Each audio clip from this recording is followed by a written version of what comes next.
சும்மா மாற்றம் மாற்றம் மாற்றம் என்று சொல்லிக் கொடுக்க கூடாது. மாற்றம் என்பது மறுபடியும் சொன்னேன், மாற்றம் என்பது மானுட தத்துவம். மாறாது என்ற சொல்லை தவிர மற்றவை அனைத்தும் மாறிவிடும் என்கிறான் மாமேதை மார்க்ஸ். அதனால நாம் மாறுவோம், மாற்றுவோம். இதுதான் எங்கள் கோட்பாடு. முதல்ல நாம் மாறணும், அப்புறம் மாற்றணும். யாருமே சரியில்லைன்னு சொல்லக்கூடாது, நாம சரியாயிக்கணும், நம்மை பார்த்து மற்றவர்கள் சரியாகணும். அதான் முன்னுதாரணம். அப்ப என்ன பண்ணணும்? முயற்சி எடுக்க வேணும், முடிவு பண்ணி பார்க்க வேணும். முயற்சி எடுக்க வேணும், முடிவு பண்ணி பார்க்க வேணும். ஏன் மக்கள் எல்லாம் ஒன்னா சேர்ந்து ராசாக்கா மைக்கு சின்னத்திலே ஓட்டு போடணும் ஐயாக்கா.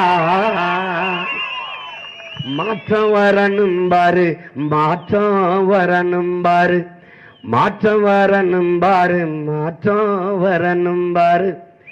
நாட்டு மக்கள் நல்லா இருக்க நோக்கம் இருக்கும் பாரு, நாட்டு மக்கள் நல்லா இருக்க நோக்கம் இருக்கும் பாரு. அந்த எண்ணமுள்ள சின்னம் பார்த்து ராசாக்கா நாம எல்லாருமே ஓட்டு போடணும் ஐயாக்கா. முயற்சி எடுக்க வேணும், முடிவு பண்ணி பார்க்க வேணும். ஏன் மக்கள் எல்லாம் ஒன்னா சேர்ந்து ராசாக்கா மைக்கு சின்னத்திலே ஓட்டு போடணும் ஐயாக்கா. புரட்சி என்பது ஒரு தலைகீழ் மாற்றம், மாற்றம் என்பது மானுட தத்துவம். என் அன்பிற்குரிய சொந்தங்களே, புரட்சி எப்போதும் வெல்லும். உங்கள் பிள்ளைகள் எங்களின் வெற்றி அதை சொல்லும். எங்கள் இலக்கு ஒன்றுதான், இனத்தின் விடுதலை. இனம் ஒன்றாவோம், இலக்கை வென்றாவோம். தமிழ் தாய் வாழ்க, தலைவர் பிரபாகரன் வாழ்க, நாம் தமிழர். எனக்கு சின்னத்தை மாற்றி கொடுத்துட்டா அதே மாதிரி திமுக உதயசூரன் கிடையாது, வேற சின்னம். அதிமுக இரத்தலை கிடையாது, வேற சின்னம். பாரதிய ஜனதாவுக்கு தாமரை கிடையாது, வேற சின்னம்.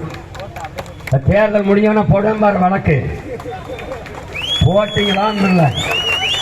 இந்தியாவின் தேசிய மலர் இது, இந்தியாவின் தேசிய மலர் இது தாமரை.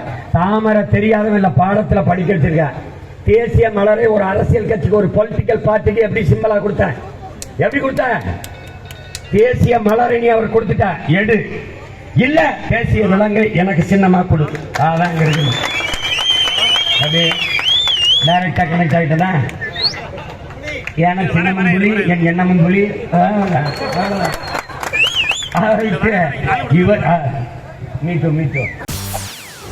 செய்திகளை உடனுக்குடன் தெரிந்து கொள்ள உடனே சப்ஸ்கிரைப் பண்ணுங்க.